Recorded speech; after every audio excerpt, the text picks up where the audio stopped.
now at 6. Calls flooding in from victims. The Kavanaugh hearings putting a spotlight on sexual assault. Plus, a special boutique just for moms. I've heard stories of coworkers walking in on them, and it just sounded so terrible. The safe space they're promising in the heart of Houston. And we now know where a controversial sex robot brothel is planning to open. Our exclusive interview with an employee. The news starts now. But Houston's sex robot brothel will not be opening as soon as planned. Yeah, no, it will not. The city has ordered construction be stopped at the Richmond Avenue location that's in the Galleria. That's where the business was expected to open any day.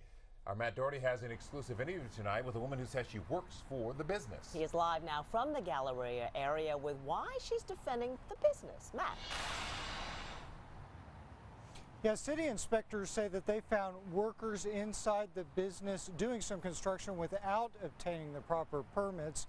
But the woman I spoke with says the company is still moving forward. They won't be deterred. It's really about giving someone another option of how to be loved or how to express their love or their sexuality, and they're not hurting anybody. The woman speaking with us asked that we not show her face and call her simply Magdalena. She says she's been hired by Kinky S Dolls, the company behind the sex robot brothel. Her job, to maintain, dress, and style the sex dolls at the brothel. It's going to be like I give them a full-scale once-over. It's like a crossbreed between a physical, going to the OBGYN, and going to a skincare specialist. But I plan on probably lining up a team of doctors, and as well as a team of people that do laboratory testing to make sure that, you know, the material is going to withstand having people having sex with it, you know, and making sure that no one's going to get any diseases, because nobody wants to get an STD from a silicone doll. The city says code enforcement officers toured the business located in a second-floor suite of this office building on the 5600 block of Richmond. Inspectors found construction crews doing demo work without a permit, installing electrical wiring, and even a shower. The city issued a stop work order preventing the demo work from moving forward, for now at least. There's a lot of lonely men in the world that they have no outlet. Magdalena tells us the businessmen behind the venture have deep pockets and won't be deterred by pushback from the city. We've reached out to them numerous times, including today, but still haven't heard back. But Magdalena says she's proud to be part of a precedent-setting venture that she claims society has needed for a long time. So the fact that they're dolls to give these men an outlet is extremely important. But it's good for the women too, because now they don't have to be objectified even more or harassed or demeaned or belittled. They can go do it to an inanimate object. Now, the city says that in order for this business to move forward, it must get a permit for a demo permit. It also must have its construction plans approved. There is no telling how long that could take. We're live on the Richmond Strip. Standing for Houston, Matt Doherty, KHOU 11 News. If you are just joining us, there are more twists and turns today in the Supreme Court nomination of Brett Kavanaugh. President Trump has just ordered an additional FBI probe to update Kavanaugh's background file. The supplemental investigation must be limited in scope and last a week or less. His decision comes after Arizona Senator Republican Jeff Flake asked for the probe, this during a Judiciary Committee meeting today. Kavanaugh says he will continue to cooperate. Tonight, we've been asking your take. Do you support the new FBI investigation ordered by the president of Brett Kavanaugh? You can still weigh in. These are the responses. Yes, it is important to get answers. 45% say that, but on a little bit more than the majority, 55% say, no, I think this is a waste of time. Go to KHOU.com/vote now. The testimony of Dr. Christine Blasey Ford and Judge Kavanaugh has been especially difficult for many survivors of sexual assault. In fact, one local sex assault hotline says it is getting double the number of calls it gets on a typical day. Our Adam Bennett is live near downtown. And Adam, what's happening in Washington, D.C. really striking a nerve across the country. Adam. Yeah, that's right, Sherman. You know, the number of people helped by the National Sexual Assault Hotline jumped by 201% above average yesterday. And local advocates say this is not a partisan issue, but a public health crisis.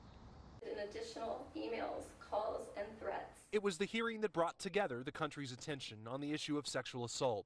And for many survivors like Raquel Fatigue of Houston, it took me 7 years to tell my dad the story because it's painful. Brought back personal trauma. When she was describing his hands and what they were doing, yeah, for sure, transported back to my own experience. She's not alone. I just need to get a little bit of information from you. Yesterday, we saw a big spike in our calls. Over half of the calls were related to the hearings. Calls that Houston Area Women's Center President and CEO Emily Dawn Whitehurst says include not just women, but also men and people calling on behalf of children. It's not uncommon for us to be on the phone with people who have waited decades and decades to tell their story. Whitehurst says it's easy for survivors' trauma to be re-triggered by news stories. It does hopefully let them know about resources that are available to them and to let them know that people are here to listen to them. Long term, she hopes more people realize the scope of sexual assault. I understand why people don't report, and I think this is going to encourage people to do so. While Fatigue, who's now a victim's advocate, is encouraging other survivors to stay strong. The more of us that do and share our stories, I think we can put an end to sexual assault.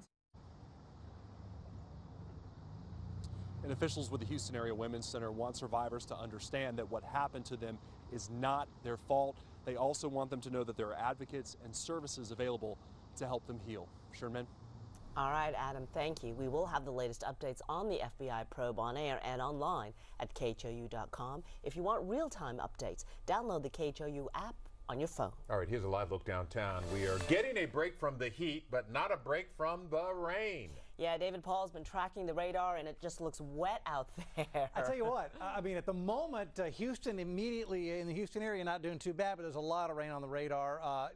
We zoom in, you can see Harris County. A little bit of sprinkle activity near downtown, the Med Center south of Hobby Airport, Pearland, Friendswood, a couple little showers coming up 288 there. Angleton has a thunderstorm, but the heavier rain has been out to the west so far. Now, of course, tonight, Fort Bend County Fair begins. The fairgrounds are right here south of Rosenberg on Highway 36. A little sprinkle off to your west, Fort Bend County Fair, but for the moment, you're getting a little lucky. We're going to call it a chance for off and on showers this evening as you head out to the fair tonight. I'm a little more concerned about tomorrow morning's rain chances. It could be heavy. I'll talk about the threat. We'll check the rest of the weekend forecast coming up. All right, An Amber Alert in Florida is canceled after a 7-year-old boy and his 6-year-old sister are found safe right here in Houston. Turns out they were with their grandmother. This is their mother, Rosangel Sanchez. She's now in jail. Deputies say she tried to cash fraudulent checks in Florida, and when the clerk told police, she told them 2 men took off with their kids. She's now charged with fraud and passing forged checks. And new at 6 o'clock, have you seen this SUV? Take a good look. Deputies are looking for it after it was seen leaving a birthday party where 2 men were shot and killed. It happened early Sunday morning on Ella Falls in the Fallbrook subdivision that is near I-45 and West Road. Investigators hope the SUV will lead to a suspect. A substitute teacher in New Caney charged with possession of child pornography. During an investigation, Precinct 4 deputies found child porn files downloaded at the home of Kenneth Morphus. Bond is set at $10,000. And tonight marks the first and only debate between the top 2 candidates for governor. Republican Governor Greg Abbott will face off against Democratic nominee Lupe Valdez in Austin. The questions will be focused on issues impacting communities across Texas. It starts tonight in less than an hour at 7 o'clock. And it is time to pull out your cowboy boots. As David Paul mentioned, the Fort Bend County Fair and Rodeo is here. Kicked off with the annual parade along US 90A. Our Mia Gradney was there earlier. Yes, she was. And this year's Grand Marshal, shining bright right there, the Astros World Series trophy. Man, that trophy is getting a lot of Getting mileage. around, isn't it? Yeah. And taking the stage tonight at the fairgrounds in Rosenberg, the Turnpike Troubadours. I like that name, Turnpike Troubadours, a business, Houston business, stepping up for moms. Ahead, one woman is offering a solution for busy nursing moms, how they can pump with minimal hassle during the workday. And what will it cost you to get inside Minute Maid for Game 1 of the playoffs? And we're breaking down stats. how does this Astros team compare to last season? Plus, caffeinate your weekend for free. For free. Oh, gotta like that. Saturday deals being brewed for National Coffee Day.